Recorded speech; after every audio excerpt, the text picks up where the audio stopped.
बोलो जयकारा बोल मेरे श्री गुरु महाराज की जय। सभी गुरुमुख प्रेमियों से सप्रेम जय सच्चिदानंद। कई बार ऐसे मौके आते हैं कि हम किसी को नज़दीक से जानना चाहते हैं। ये बात अगर सही है तो क्या हमने कुछ ऐसा सोचा होगा जब जब भी ऐसा ख्याल आया होगा कि किसी को नज़दीक से जानना है, नज़दीक से मिलना है, तो कुछ उसके लिए हमने ये निर्णय लिया होगा कि किस प्रकार से किसी को नज़दीक से जाना जा सकता है, नज़दीकी प्राप्त की जा सकती है। लेकिन अगर हम किसी को नज़दीक से जानना चाहते हैं तो इसके लिए सबसे पहले हमें उनके और हमारे बीच में जो भी रुकावट है, कोई दीवार है, जो दूरी है, उसको मिटाना पड़ेगा। कोई दीवार है अगर तो हटानी पड़ेगी। कोई आपसे कहे कि एक फूल के संबंध में सोचो, एक फूल के बारे में सोचिए, तो आप क्या सोचेंगे, क्या विचार करेंगे आप? जो कुछ भी आपने आज तक फूल के बारे में जाना या पहचाना, उसी को ही तो आप दोहराएंगे। अगर कोई फूल के बारे में आपसे फूल की कोई जानकारी चाहता है, फूल के बारे में आपके विचार जानना चाहता है, तो हम तो वही बताएंगे ना। आप वही बताएंगे कि जो हमने आपने फूल के बारे में आज तक कुछ भी जाना या पहचाना होगा, वही तो दोहराएंगे हम। और फिर इसके अलावा कर भी क्या सकते हैं? जैसे कि हमें बताना पड़े कि फूल के बारे में पूछा जाए हमसे, तो हम यही कहेंगे ना कि फूल जो है ये तो बड़ा सुंदर है, ये फूल बड़ा मनमोहक है, प्रेमी या प्रीतम के चेहरे की तरह ये लुभावना है, आनंद को देने वाला है, खुशबू महकाने वाला है। लेकिन ये सब तो आप वही दोहरा रहे हैं जो कि पहले से ही आपके अंदर, आपकी याददाश्त में जमा हुआ है, यानी जो आपकी मेमोरी में फीड है। ये तो आप अपनी पुरानी या बासी याद को ही फिर से देख रहे होंगे,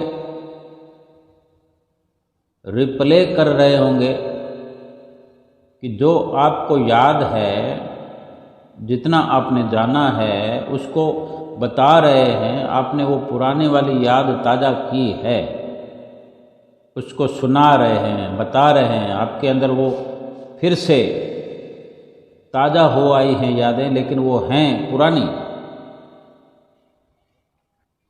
महापुरुष फरमाते हैं कि सोचना विचारना कभी मौलिक नहीं हो सकता। मौलिक तो सदा देखने वाला दृष्टा ही होता है, जो अपने भीतर की आँख से देखता है।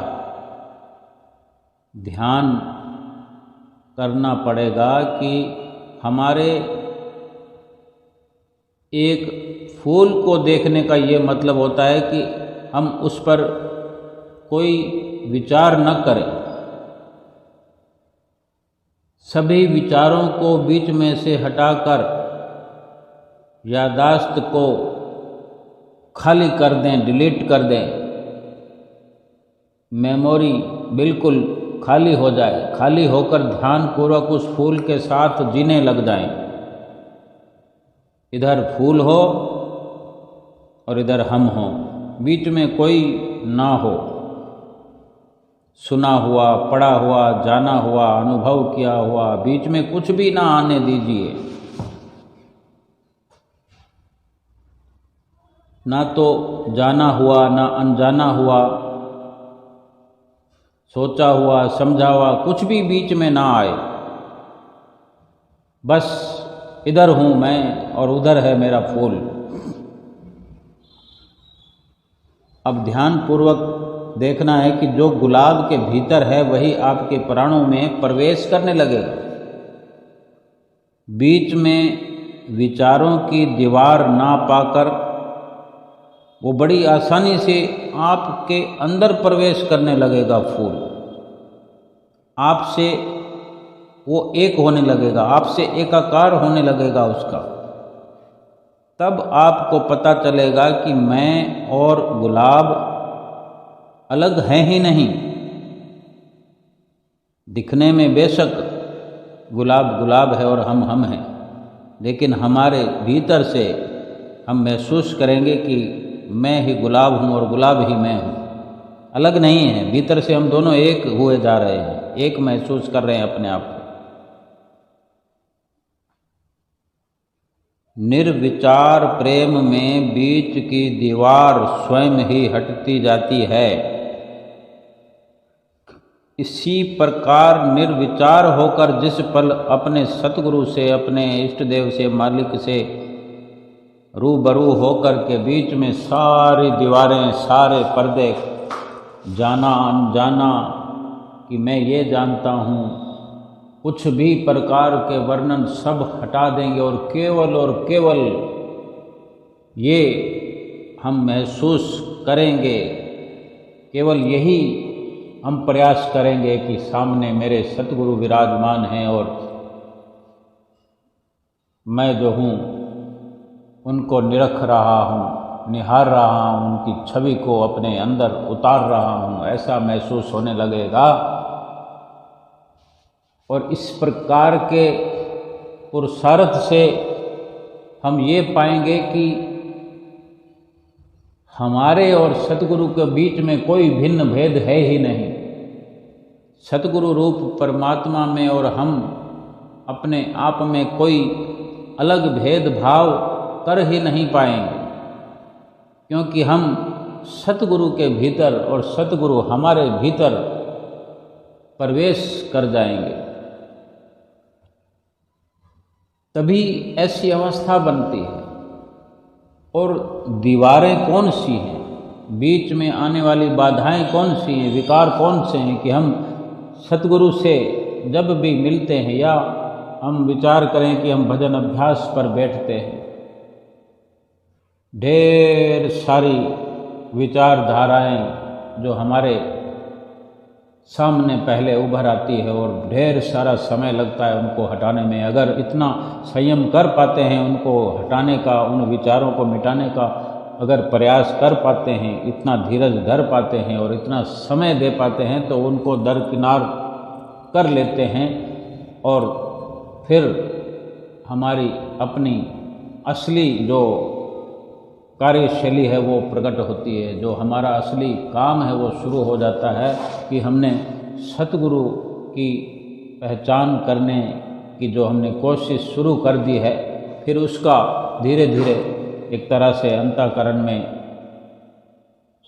या यूँ सोचें कि जैसे मीटर चलने लगता है तो पता चलता है कि इतना हो गया, इतना हो गया, इतना हो गया। किसी भी चीज़ का, चाहे मीटर हो, लाइट का मीटर हो, टैक्सी का मीटर हो, किसी भी प्रकार का जब इस तरह से प्रवेश होने लगता है, समावेश होने लगता है, कुछ खर्च होने लगता है, कुछ प्राप्त होने लगता है,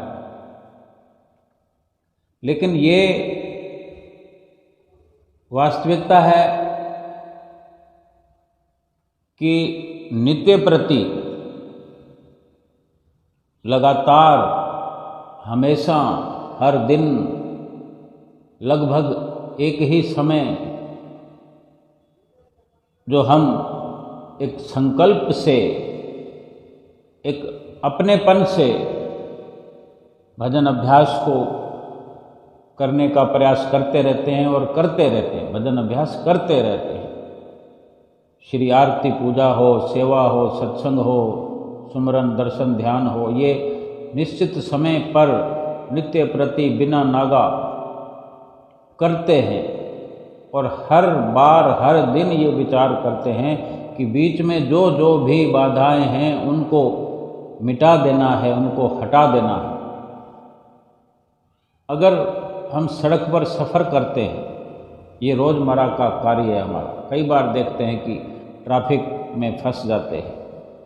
हम जहाँ खड़े हैं, हमारे आगे कई बार कुछ इस प्रकार की घटनाएं हो जाती हैं कि हमारी गाड़ी के आगे दूसरी गाड़ियां रुकी हुई है, तो हम इधर उधर बगले झांकते हैं कि क्या इधर से मौका मिलेगा, क्या उधर से मौका मिलेगा। कई बार ऐसा भी लगता है कि वापस पीछे होकर किसी और रास्ते की ओर से चले जाएं, क्योंकि नामुमकिन सा लग रहा है, बड़ी मुश्किल सा लग रहा है कि इतनी देर में तो हम पीछे लौट कर भी दूसरे रास्ते से पहुंच सकते हैं कि अगर यहाँ कोई ऐसी दुविधा, ऐसी बाधा हो गई है।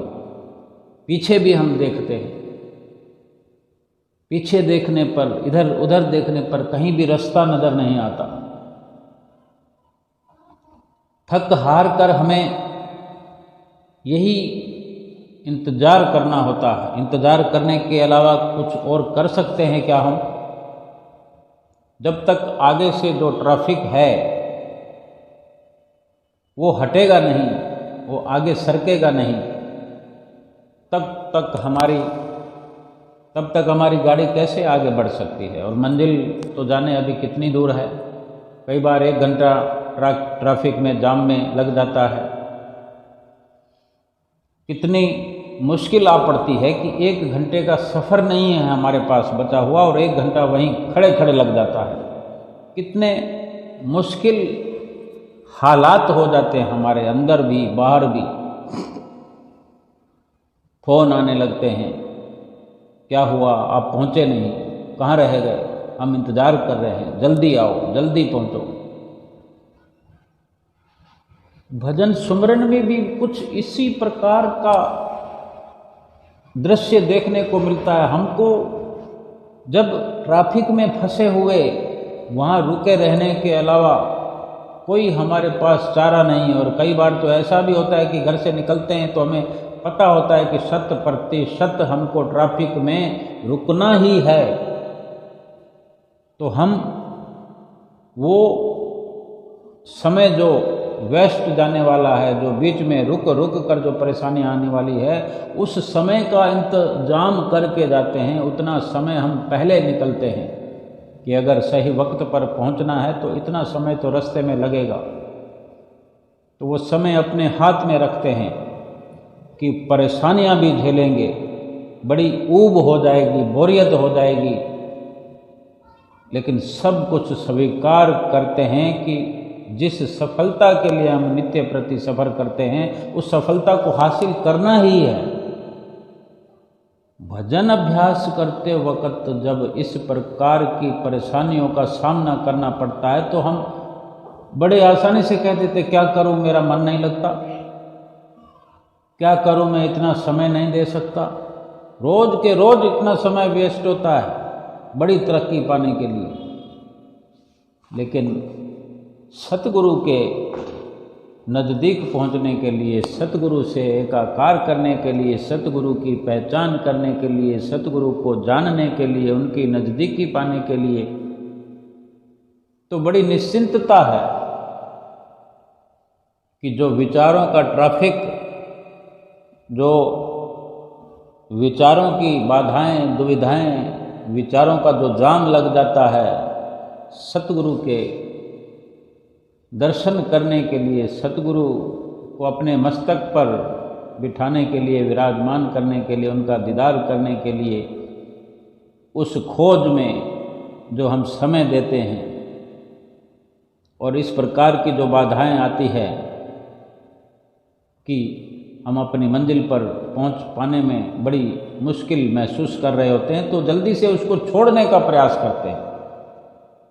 क्या सड़क में ट्रैफिक में फंसा हुए कार में जब कुछ इस प्रकार की दुविधाएं आती हैं तो क्या कोई सोचता है कि मैं गाड़ी को यहीं छोड़कर पैदल चला जाता हूं? कोई ऐसा प्रयास करता है? अगर कोई साथ में है और हमको कोई ऐसा ज़रूरी काम है कि हमारी फ्लाइट है या हमारी ट्रेन है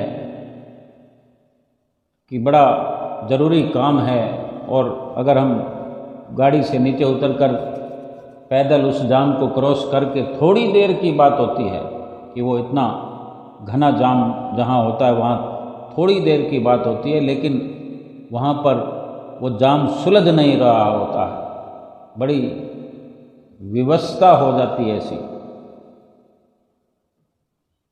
तब वो अपने किसी साथी को अपनी गाड़ी को सुपुर्द करके अपने गंतव्य तक जा सकता है, लेकिन जो रोज़मर्रा का कार्य है उसमें रोज़ रोज़ ऐसा संभव नहीं है।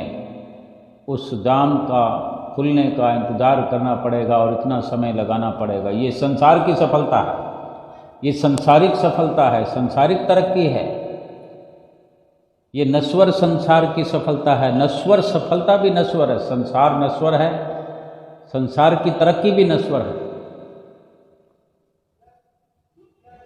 और भजन भक्ति का जो नित्य नियम है वो नश्वर नहीं है, क्षणभंगुर नहीं है, वो शाश्वत है। वो सदा सदा के लिए लाभान्वित करने वाला है। उसमें क्यों बोर हो जाते हैं, बोरियत हो जाती है, ऊब आ जाती है, आलस्य आ जाता है, थक जाते हैं, थकान हो जाती है, ऐसे तुरंत छोड़ करके खड़े हो जाते हैं, बैठे बैठे फिर सो जाते हैं कि कुछ हो तो रहा नहीं है। और अपने विचार भी प्रकट करते हैं कि जब भी बैठता हूँ मुझे तो कुछ दिखता ही नहीं है, परेशान हो जाता हूँ। बार बार इस प्रकार से प्रयास करता हूँ, बहुत समय से करता हूँ, लेकिन कुछ होता नहीं। फिर थोड़ी देर बैठता हूँ, मैं छोड़ देता हूँ। लेकिन जो हमें सिखाया जाता है, समझाया जाता है, जो वचनों में हम सुनते हैं, सतगुरुदेव महाराज जी के वचनों में जो सुनते हैं, और वही जो शास्त्रकारों ने शास्त्रों में लिखा है, उपनिषदों में लिखा हुआ हम पढ़ते हैं, सुनते हैं। श्री रामायण में, मद्भागवत गीता में, कुरान में, बाइबल में, गुरबाणी में, सब ग्रंथों पोथियों में लिखा हुआ है। मन लगे या न लगे, अपने आप को अच्छा लगे या न लगे, लेकिन ये सच्चाई है कि जो समय हमने शुरू कर दिया और अपने संकल्प के साथ हमने बैठने का जो जिम्मा हमने लिया है, सतगुरु के आगे हमने अपना संकल्प लिया है कि हम करेंगे, फिर उन वचनों की जिसको याद होती है कि सतगुरु ने ये वचन फरमाए हैं कि आप करो, अपने आप सफलता मिलेगी, तुम्हें अपना समय देना है, पूरा प्रयास करो। तो क्यों ना हम ऐसी कोशिश करें कि हम ऐसा अपना विचार पुख्ता करें और ऐसे समय में बैठें कि जहाँ संसार का असर ना हो, ऐसी जगह पर बैठें जहाँ किसी को अव्यवस्था ना हो। बहुत सारी चीज़ें ट्रैफिक के समान, ये कोई दुकानदारी नहीं है, ये कोई बिजनेस नहीं है जिसको इसी समय ही खोलना पड़ेगा। संतों महापुरुषों ने तो ये निश्चित भी किया है कि अगर दुविधाएं आती हैं दिन में, घर के सब लोग जगे हुए हैं, आने जाने वालों का आपस में मिलना ज़रूरी हो जाता है, किसी का फ़ोन अटेंड करना ज़रूरी होता है, ये सब दुविधाएं हैं, ये ट्रैफिक हैं। और फिर जिन जिन से हम रात और दिन मिलते हैं, जिनके साथ रहते हैं, जिनके साथ बतियाते हैं, जिनके साथ लेन देन करते हैं, डील करते हैं, बंद आँखों में सब सर्वप्रथम वही आएंगे। क्योंकि सत्संग में हमें समय नहीं मिलता, कुटिया आश्रम पर हमें समय नहीं मिलता। अगर कुटिया आश्रम पर कोई गुरुमुख प्रेमी जो पहुँचते भी हैं, अव्वल तो अधिकतर जितने हम गुरुमुख भाई बहन अनुयायी हैं, सब क्या नित नियम से पहुंच पाते हैं। किसी के घर सत्संग हो या कुटिया पर जो सत्संग हो या रविवार का सत्संग हो, भंडारा हो, लंगर हो, दिवाली हो, होली हो, गुरु पूर्णिमा हो, व्यास पूजा हो, बैसाखी हो, चाहे आनंदपुर पहुंचना हो, कुटिया पर पहुंचना हो, या अपने घर में श्री आरती पूजा हो, हम स्वयं सोचें कि अधिकतर गुरुमुख प्रेमी जो हैं आरती की परवाह नहीं कर पाते, आरती के लिए सोच नहीं पाते। अगर कुटिया पर जाना हो तो हम सोचेंगे अभी तो आरती हो रही होगी, अभी बहुत समय पड़ा है, जब पहुंचेंगे तो आरती हो चुकी होगी, भजन शुरू हो जाएंगे। और रही बात समय की, तो कुटिया पर जो प्रोग्राम होते हैं सत्संग के, वो संडे को होते हैं, रविवार को होते हैं, कि कोई इस प्रकार का बहाना ना बनाए। ये सद्गुरु की तरफ से बहुत बड़ी छूट है, लेकिन हम उस छूट का भी लाभ नहीं उठा सकते कि पूरा रविवार हमें छुट्टी हो, फिर भी 4 बजे सत्संग शुरू होता है, सप्ताह में एक बार है, छुट्टी का दिन है, हम सुबह से घर में आराम कर रहे हैं, सब काम कर रहे हैं, अपना सब कुछ अच्छे से कर रहे हैं। अगर 2-2.5 घंटे का भी समय अगर कुटिया पर आश्रम पर व्यतीत करना है, उसका लाभ उठाना चाहिए। हमारे लिए ही रविवार का समय फिक्स किया है कि हम एक ही दिन छुट्टी पर होते हैं, और उस दिन भी हम लाभ नहीं उठा सकते। अब व्यास पूजा अगर शुक्रवार को आएगी तो शुक्रवार को मनाएंगे, जन्मदिन आएगा मंगलवार को तो मंगलवार को मनाएंगे, फिर उसकी तो बात ही क्या करनी है। उसमें भी बहुत सारी सुविधा हो जाती है, अगर 1-8 दिन का फर्क होता है तो रविवार को मना लिया जाता है। लेकिन बात हमारे लाभ उठाने की है। क्यों ऐसा सोचते हैं कि अभी तो आरती हो रही है,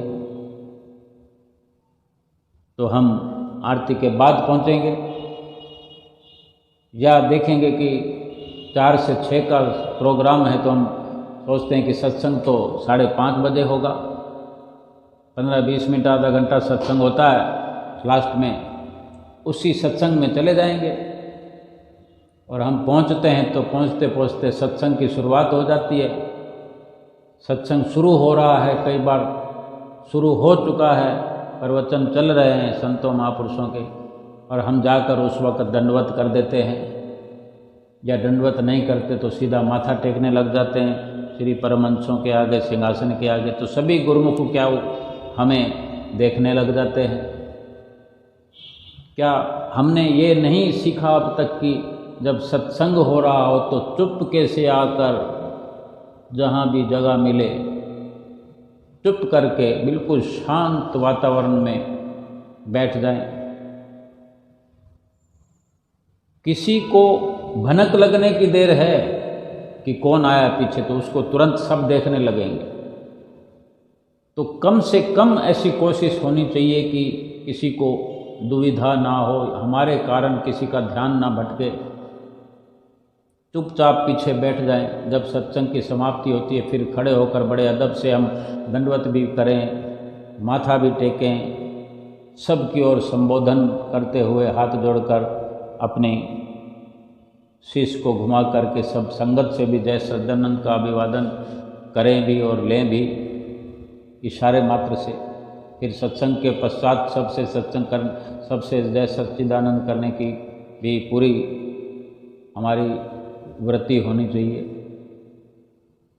इस प्रकार सत्संग हो रहा है या श्री आरती पूजा हो रही है, हमारे पास मोबाइल है, मोबाइल की घंटी बज जाती है, हम सत्संग के बीच में, अव्वल तो घंटी बजनी नहीं चाहिए, उसको आवाज़ को बंद करके रखना चाहिए, वाइब्रेट करके रखना चाहिए। अगर गलती से घंटी बज गई है तो उसको तुरंत तड़ाक से बंद करना चाहिए। हम उसकी घंटी बजने देते हैं और उसको लेकर के बाहर जाने की कोशिश करते हैं, हम दिखाते हैं कि हम बाहर लेकर जा रहे हैं, तो घंटी बजती रहती है, लोग इधर उधर झांकने लग जाते हैं। सत्संग प्रवचन जो हो रहा है, जो कर रहे हैं संत जी, बाई जी, महात्मा जी, उनका ख्याल भटक जाता है, उनको अच्छा नहीं लगता, दूसरों को भी अच्छा नहीं लगता। क्या हम अपने पे इतना भी अंकुश नहीं लगा सकते? जब जब भी हमें इस प्रकार के अवसर मिलते हैं उनको हम ऐसे अटेंड करते हैं।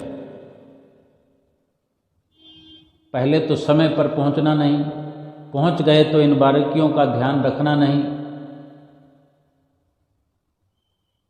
तो फिर भजन अभ्यास करते वक्त पुख्ता लाभ कैसे होगा? यही तो ट्रैफिक और जाम लगने वाली बातें हैं कि हमारी सुरती कहीं और होती है कि हम इतने वर्षों से श्री आनंदपुर आश्रम में जा रहे हैं सत्संग सुनने के लिए और कहते हैं मैं 20 साल से कुटिया पर जाता हूँ, नियम निभाता हूँ, लेकिन ये कभी नहीं सुनते कि सत्संग के अंदर दंडवत प्रणाम नहीं करना, श्री आरती की थाली को बेनती होते हुए लेने की कोशिश नहीं करना। बहुत सारी बातें हैं। ये सब चीज़ें सीखने से एक हमारे अंदर लिस्ट बन जाती है अपनी ही की हुई कार्रवाइयों की कि हम किस प्रकार से हम इन नियमों में लगे हुए हैं, लगना चाहते हैं, हम लाभ को पाना चाहते हैं, हम अधिकारी बन जाते हैं। हम नित्य प्रति छंद में गाते हैं सुबह की आरती में, गुरु जी की महिमा सब पर भारी, जो समझे वो अधिकारी, जो ना समझे वो नाकारी।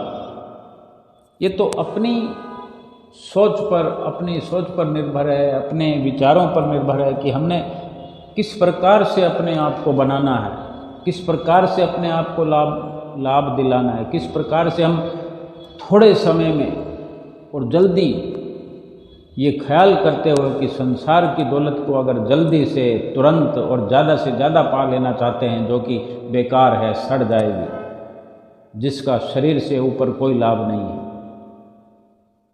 तो फिर जीवात्मा का लाभ जो हमें चाहिए ही चाहिए, उसके लिए कोई सोच नहीं, कोई विचार नहीं। गाहे बगाहे अगर भजन सुमरन में बैठते हैं तो हम कहते हैं हमारा मन ही नहीं लगता। हमने मन को लगाया कब? वहाँ मन तब लगेगा जब घर में आरती हो रही है और हम पूरा समय देंगे। बीच बीच में कोई छोटी मोटी त्रुटि, हम सब अधूरे हैं, कच्चे हैं, लेकिन समय तो कम से कम पूरा दें। घर में भी आरती हो रही है तो अगर किसी का फ़ोन आ जाता है तो हम फ़ोन लेकर दूसरे कमरे में चले जाते हैं। थोड़ी देर के लिए किसी को रोक नहीं सकते। किसी को क्या रोकना? जब हम खुद ही नहीं रुकना चाहते तो दूसरों को रोकने की हमारे अंदर सामर्थ्य कहाँ से आएगी? फ़ोन हमारा है, हम चाहें तो अभी अटेंड करें, आरती को खराब कर दें, आरती का लाभ ठुकरा दें। 24 घंटे में एक बार समय मिलता है सुबह और एक बार समय मिलता है शाम को। कितने गुरमुख प्रेमी सुबह और शाम की दोनों आरती पूजा खड़े होकर कर सकते हैं बिना किसी सफाई के? कोई सफाई ना दे कि मेरा ये काम था, मेरा वो काम था। कोई भी हो, श्री गुरु महाराज जी के चरणों से जुड़े हुए कोई भी हों, कितने ऊंचे पद पर हों, ये क्यों सोच लेते हैं कि हमें तो छूट है, हमने आरती पूजा नहीं की तो हम सेवा कर रहे हैं? क्या श्री गुरु महाराज जी ने कभी कहा कि आप सेवा करते रहो श्री आरती पूजा में? बल्कि ये प्रवचन फरमाते हैं, सुनाए जाते हैं, हम सुनते भी हैं कि आरती के समय, श्री आरती पूजा के समय केवल श्री आरती पूजा ही करना है। नहीं तो फिर उस नियम का क्या फ़ायदा जो नित्य नियमों का ये पहला बड़ा नियम है, फिर कैसे पूरा होगा नियम।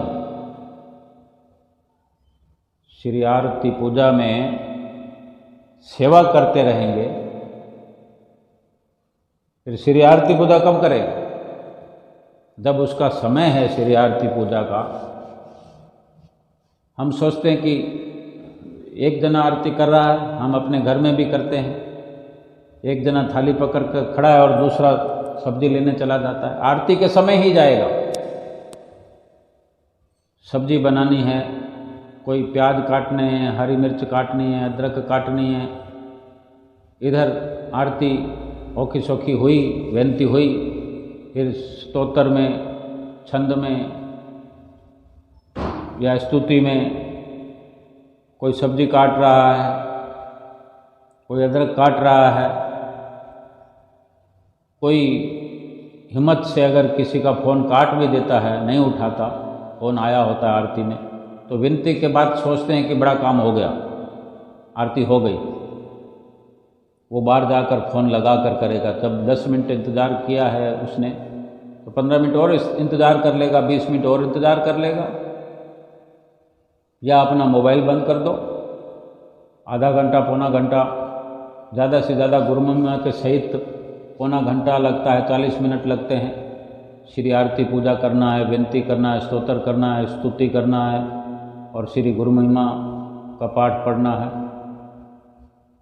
घर में हम पढ़ते हैं तो 14 मिनट 15 मिनट गुरु महिमा आराम से पढ़ी जाती है, बड़े अच्छे से।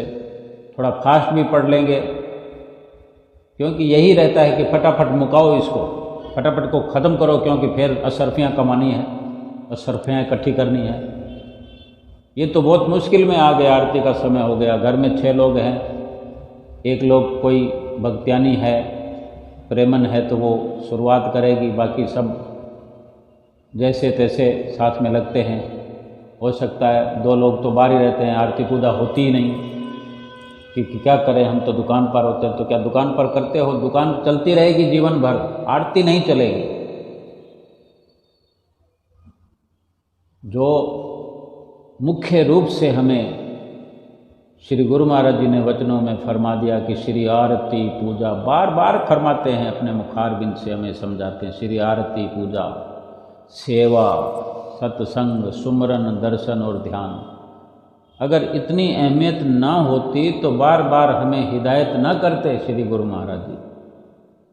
अपने वचनों को छपवाते नहीं, प्रिंट न कराते, अनंत संदेश भरे पड़े हैं, ग्रंथ भरे पड़े हैं इस प्रकार के वचनों।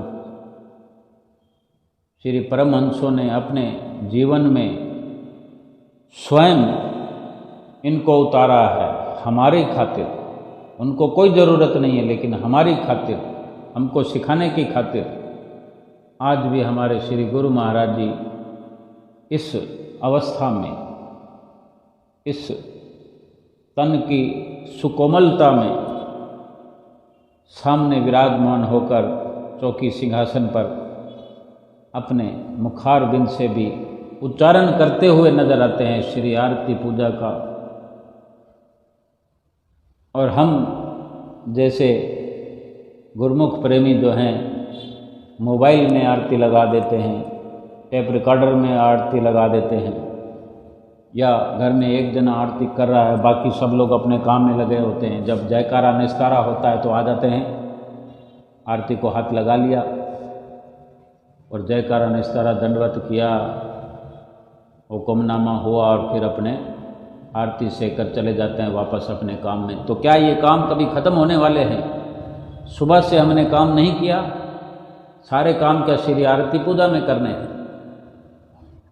श्री आरती पूजा करने की आदत नहीं, सेवा की आदत नहीं, दर्शनों की आदत नहीं, भजन में फिर ट्रैफिक जाम होगा ही होगा।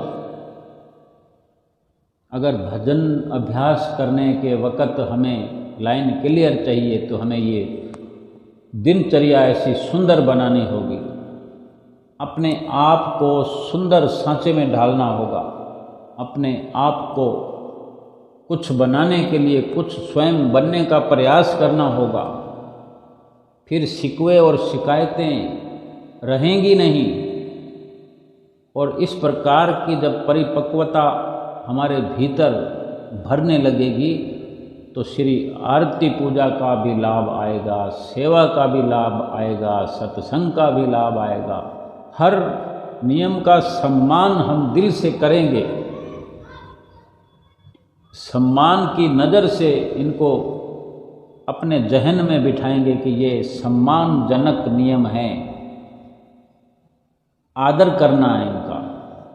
और पूर्ण रूपेण आदर इनका यही है कि इनको अमल में लाना है, केवल इनकी तारीफ करने से नहीं, इनको अमल करने से, श्रद्धा से अमल करने से इसका 100% लाभ होगा। फिर भजन सुमरन में जो बैठते हैं तो इस प्रकार से जो कल तक मन ऊब जाता था, आज हमने जो मन को सिखाना शुरू कर दिया, अंकुश लगाना शुरू कर दिया, उसको कंट्रोल में हम ले आए हैं, तब फिर ये मन कहने लगता है कि अगर 10 मिनट में ख्याल हमारा उठने का भी हो तो मन भी ये दृढ़ता दिखाता है कि चलो 5 मिनट और बैठते हैं।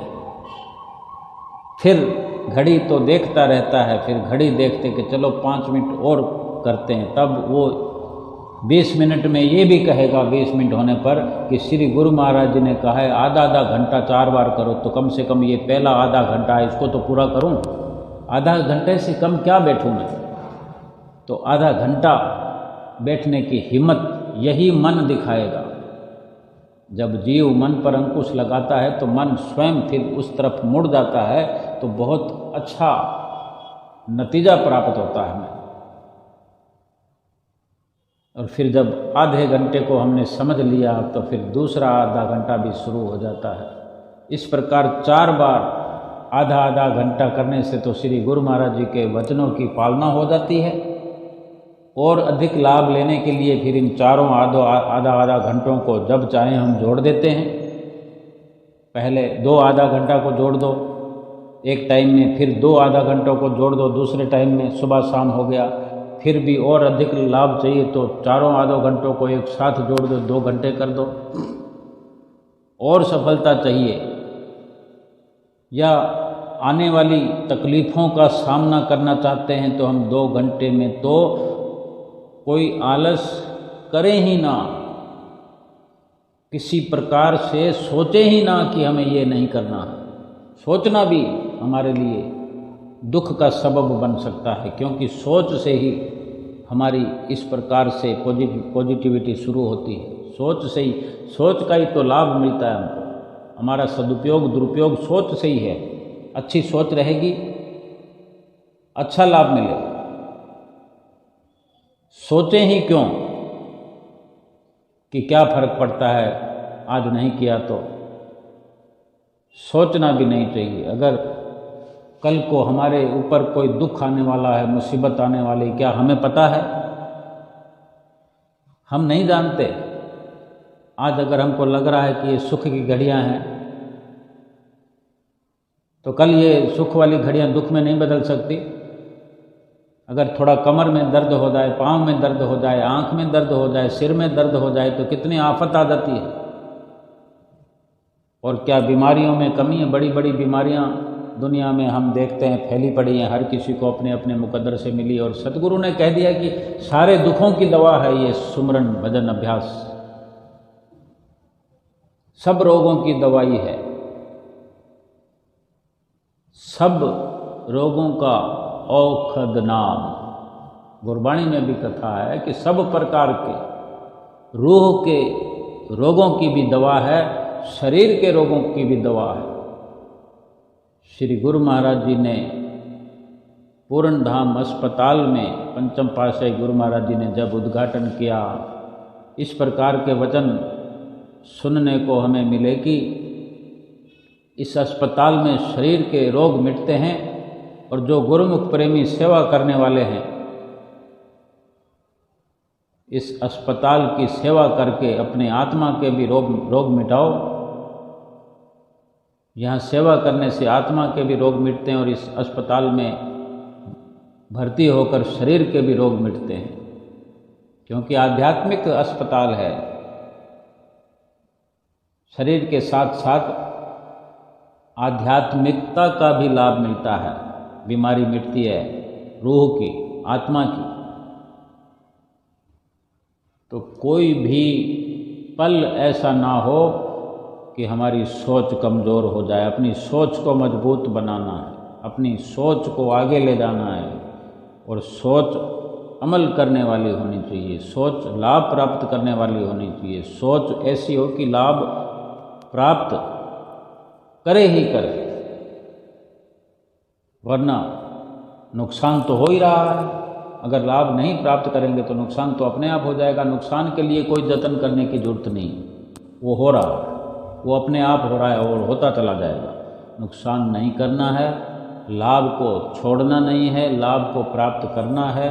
रूह के लिए, रूह का जो रूहानी लाभ है वो मालिक के सतगुरु के चरण शरण में लगने के बाद हमने जो कोई लापरवाही हमसे हुई उसको दूर करना है, आगे के लिए सफलता प्राप्त करनी है। जो विरले विरले गुरमुख जन ऐसे भी हैं जो बड़े अच्छे से भजन अभ्यास करते हैं, पूरा समय देते हैं, नित्य नियमों की पालना करते हैं, समय पर सत्संग पर पहुंचते हैं, दूसरों को भी प्रेरणा देते हैं। उनसे हमने प्रेरणा लेनी है। कोई ना कोई प्रेरणा स्रोत मिलता है, उसकी प्रेरणा को अपनाना चाहिए, अपने अंदर भरना चाहिए कि अगर वो गुरमुख ऐसा कर सकते हैं तो मैं भी कर सकता हूँ, मैं उनसे पीछे क्यों रहूँ। वो अगर समय पर आ सकते हैं, 10 मिनट पहले आते हैं, तो मैं 15 मिनट पहले आऊँगा, वहाँ आकर दरी बिछा दूँगा, खिड़की खोल दूँगा, और 5 मिनट 10 मिनट बाद में जाऊँगा, खिड़कियाँ बंद कर जाऊँगा। कहीं कुछ ज़रूरत होगी मेरी तो मैं उसमें सेवा का अपनी तरफ से हिस्सा, मैं सेवा का हिस्सा बनूँगा। सतगुरु की प्रसन्नता इस प्रकार से मिल जाए, फिर सब नित्य नियमों की पालना अच्छे से होती है। बहुत गुरमुख जन हमारे आदरणीय ऐसे बहुत हैं जिन्हीं से हमको प्रेरणा मिलती है, मिल रही है। लाभ कमाना है, लाभ तो कमाना ही कमाना है, नुकसान की ओर नहीं जाना। लाभ प्राप्त करते हुए अपने सुखद भविष्य को अपनी आँखों से देखते हुए, निहारते हुए मन मस्त होके इस दुनिया से जाना है। बोलो जयकारा बोल मेरे श्री गुरु महाराज की जय।